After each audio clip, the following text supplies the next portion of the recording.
সত্যি এরকমটা কখনো ভাবিনি যে ট্রেনের বাথরুমের পাশে বসে আসতে হবে আমাদেরকে সারাটা রাত। আমাদের ট্রেন ছিল তামিলনাড়ু থেকে কেরালা যাওয়ার জন্য রাত 2টার সময় জেনারেল বগিগুলোতে এত যে ভিড় হবে আমরা স্বপ্নও ভাবিনি।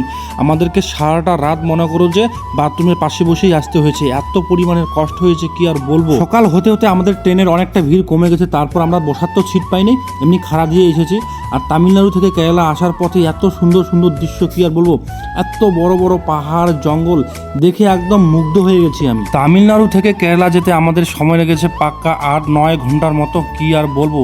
শরীরটা তো প্রচণ্ড পরিমাণে ক্লান্ত, ঘুম তো হয়নি, আর খিদা তো প্রচণ্ড পরিমাণের পেয়েছে। ভেবেছিলাম যে ত্রিবন্ধমে নামার পর ভালো মন্দ কিছু খাবো, কিন্তু ত্রিবন্ধমের প্রত্যেকটা হোটেলই বন্ধ হয়ে আছে। শুধুমাত্র ভোটের জন্য সবাই এক এক করে বাড়ি চলে যাচ্ছে, আর আমরা একটা হোটেলে গিয়ে খাওয়া দাওয়া করছি। সেই হোটেলে খাওয়া দাওয়া করছি আমরা বিরিয়ানি, কিন্তু বিরিয়ানি এত খারাপ হয়েছে কি আর বলবো। আর বিরিয়ানি রান্না করেছে স্টোভ দিয়ে।